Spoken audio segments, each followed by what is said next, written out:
साथियों नमस्कार, कैसे हैं आप सब लोग। मज़ामा केम छो, कसा आहेस।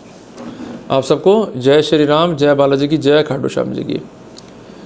तो आज एक नया अध्याय जो है अपन पढ़ेंगे। अध्याय क्या है इसको अपन नोट कर लें। एक बेसिक क्वेरी आई है मेरे पास में कि क्या एक एडवोकेट या उसकी लॉ फर्म बाउंड है टू पे जीएसटी या सर्विस टैक्स। अगर नहीं तो बचाव के बिंदु क्या होंगे और ऐसी क्या गाइडलाइंस हैं जिसके आधार पर अगर हमें कोई नोटिस आता भी है और उसके कॉन्सिक्वेंस में डिमांड की भी जाती है तो हम किस प्रकार अपना प्रतिरक्षा कर पाएंगे। बहुत ही इंपॉर्टेंट टॉपिक है। एक एक बात को जो है अपन समझते हुए चलेंगे। साथियों बेसिकली टैक्सेस जो है वो दो तरीके से एप्लीकेबल हैं। एक तो है डायरेक्ट टैक्स जिसका एग्जांपल है इनकम टैक्स, और दूसरा है इनडायरेक्ट टैक्स जिसका एग्जांपल है जीएसटी। साथियों बेसिकली जीएसटी को कोई मतलब नहीं है आपका प्रॉफिट क्या हुआ क्या नहीं हुआ, इनको मतलब है टर्नओवर से। अगर आपका turnover in case of service 20 lakh से कम है, in case of goods 40 lakh से कम है, तो ये खुद कहते हैं कि there is no need to pay any GST. पर जहाँ टर्नओवर 20 लाख से ऊपर है in case of service and 40 lakh in case of goods, तो वहाँ पर आपको पंजीकरण जो है लेना होगा और उस पंजीकरण का यूज़ करते हुए आपको अपना जीएसटी नियमित रूप से जो है पे करना होगा। अगर ऐसा नहीं किया जा रहा है तो ये एक गंभीर मामला है। डिमांड के साथ साथ आपको हैवी पेनल्टीज जो है पे करने के लिए बाउंड किया जा सकता है। तो अधिकांश लोग जो हैं कैटेगरी के हिसाब से अपना पंजीकरण जो है ले लेते हैं, पर कुछ लोग यह भी कहते हैं कि जब हम पर लागू ही नहीं है जीएसटी डिस्पाइट टर्नओवर, तो हम जीएसटी का पंजीकरण क्यों लें। बात तो सही है। और उसमें से एक कैटेगरी है category of professional means advocate की। एडवोकेट पे डायरेक्टली जो है लागू नहीं है जीएसटी के प्रोटोकॉल। अगर कोई व्यक्ति हमसे सर्विस ले रहा है then he is bound to pay GST, क्योंकि उस कंडीशन में आरसीएम लागू हो जाएगा। इसको हम कहते हैं रिवर्स चार्ज मैकेनिज्म। हालांकि ये प्रैक्टिकल पॉसिबल नहीं कि कोई हमसे सर्विस लेगा फिर वही जो है जीएसटी को जो है जमा करा देगा। क्लियर है बात ये।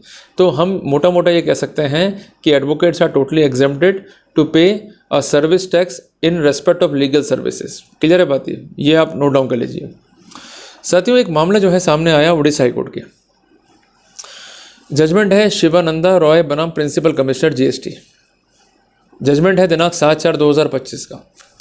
फैक्ट्स क्या आते हैं इस मामले के। जो कंसेंट एप्लीकांट है या पिटिशनर है वो पेशे से एडवोकेट है, मीन्स प्रैक्टिसिंग लॉयर।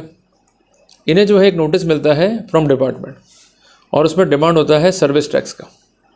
ये जो है ना तो उसको रिप्लाई करते हैं ना कंसर्न डिपार्टमेंट को कोऑपरेट करते हैं, तो इनकी आती है फाइनल डिमांड, जिसमें डिमांड के साथ साथ पेनल्टी भी जो है जुड़ के रहती है। अमाउंट जो है वो लाखों में पहुंच गया। अब इन्होंने क्या करा कि जो कंसर्न प्रोसीडिंग्स थी उसको चैलेंज कर दिया ऑनरेबल हाई कोर्ट में। इनका कहना यह था कि मैं एक एडवोकेट हूँ, ये फैक्ट एडमिटेड है, फिर मैं एक प्रैक्टिसिंग एडवोकेट भी हूँ और पोजीशन सेटल्ड कर दी है already honourable Orissa high court ने इन अ जजमेंट डेटेड 31/3/2021। पिटिशन नंबर है 27727/2020 कि प्रैक्टिसिंग लॉयर जो है एग्जेम्प्टेड है टू पे सर्विस टैक्स। जब डिसीजन ऑलरेडी है तो मुझे किसी भी रूप में सर्विस टैक्स को पे करने के लिए बाउंड नहीं किया जा सकता। इनका कहना यह था कि बेसिकली ये नोटिस जो है इसके जरिए डिपार्टमेंट जो है मेरा हैरेसमेंट कर रहा है। जो स्थिति एग्जेम्प्टेड है और इवन डिसीजन जो है ऑनरेबल हाई कोर्ट का मेरे पक्ष में, उसके बावजूद भी ऐसा नोटिस देना अपने आप में ही इंडिकेट करता है कि the department is ready and willing to cause me mental harassment.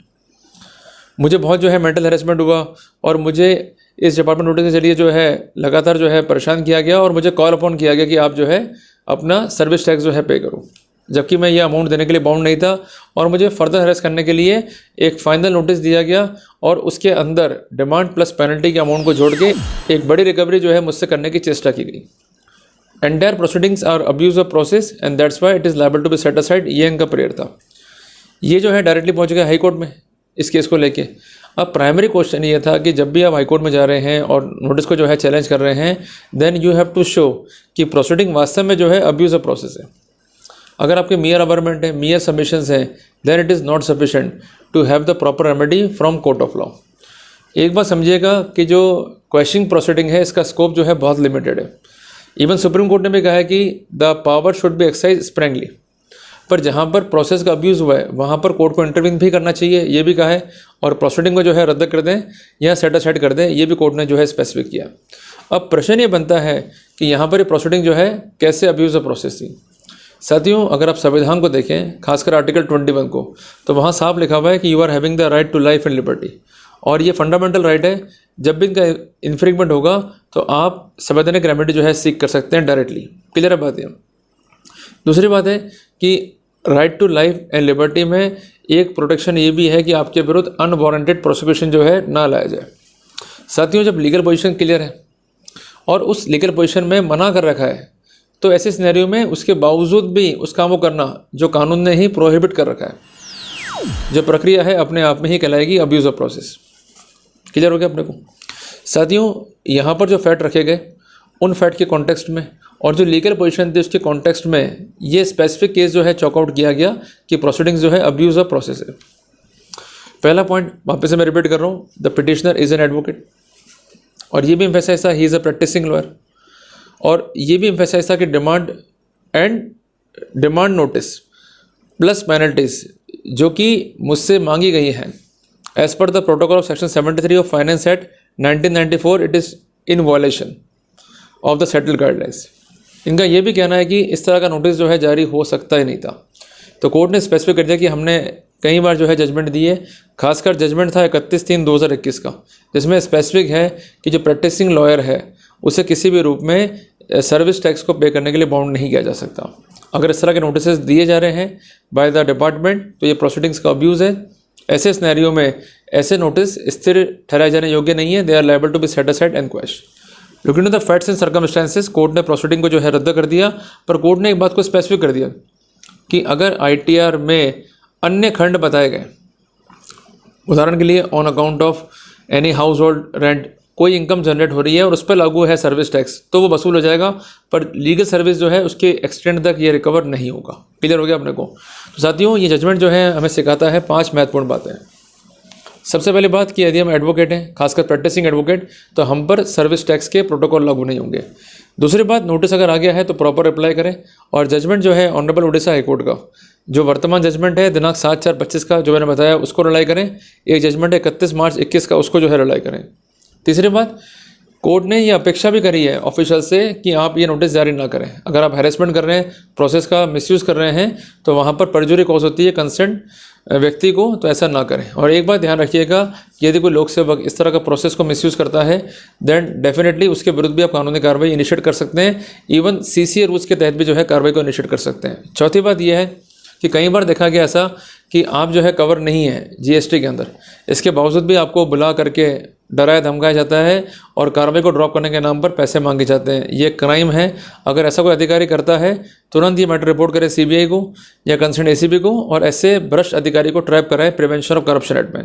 पांचवी इंपॉर्टेंट बात यह है कि जो भी नोटिस आया, आप बौखलाने के बजाय, जल्दबाजी करने के बजाय आप एक प्रॉपर रिप्लाई जो है फाइल करें और सबमिशंस जो है देवें। इसमें गलती इनसे क्या हुई थी कि जो कार्रवाई हुई वो किसी की शिकायत में नहीं हुई थी, इनकम टैक्स में जो इनकी फाइलिंग थी उसके हिसाब से डाटा जो है शेयर हो गया, और जब एक सर्टेन अमाउंट एक सर्टेन थ्रेशोल्ड लिमिट को क्रॉस करता है और ये मैटर संज्ञान में आता है अथॉरिटीज़ के, तो वहाँ पर ग्राउंड बनता है नोटिस का। तो नोटिस तो यूजुअल मैनर में आपको आ सकता है, पर मेन बात है कि जो नोटिस आया है उसका आपको देना पड़ेगा प्रॉपर स्पष्टीकरण कि जो आपने फैक्ट्स बताए हैं वो गलत क्यों है। उसका आपको देना पड़ेगा प्रॉपर स्पष्टीकरण कि जो भी फैक्ट्स अवट हुए हैं नोटिस में वो गलत क्यों है, कैसे आप पर ये कानून जो है लागू नहीं होता है, या आप एग्जेम्प्टेड कैटेगरी में है या नहीं है। अगर आप ऐसा नहीं कर रहे हैं, भाग रहे हैं, प्रोसीडिंग्स को अवॉइड कर रहे हैं, तो एक्सपर्टी माइनर में जो है केस तय हो जाएगा। फिर आप पर जो है डिमांड आएगी, वो बहुत दिक्कत जो है पैदा कर देगी आपके लिए। जब भी नोटिस आए सिंपल रिप्लाई ज़रूर करें। अगर रिप्लाई नहीं करेंगे विथ प्रॉपर स्पेसिफिकेशन तो आपको जो है परजुरी उठानी पड़ेगी, क्योंकि रिप्लाई ना करना आपकी डेलिबरेटनेस को जो है शो करता है। और रिप्लाई करते हैं, सारे पॉइंट्स को रखते हैं, वो नहीं मानते हैं, फिर रेमेडी हमारे पास आगे है कि अपील में चले जाएंगे, हम चले जाएंगे रेट के अंदर, पर रिप्लाई ज़रूर करें। बगैर रिप्लाई के हम कोई रेमेडी जो है प्रॉपर वे में सीख नहीं कर सकते हैं। तो उम्मीद करता हूँ कि मैंने आपको इनलाइटन किया एक महत्वपूर्ण सब्जेक्ट के ऊपर। जल्दी मिलते हैं पर एक नए टॉपिक के साथ। टिल देन, जय हिंद, जय भारत।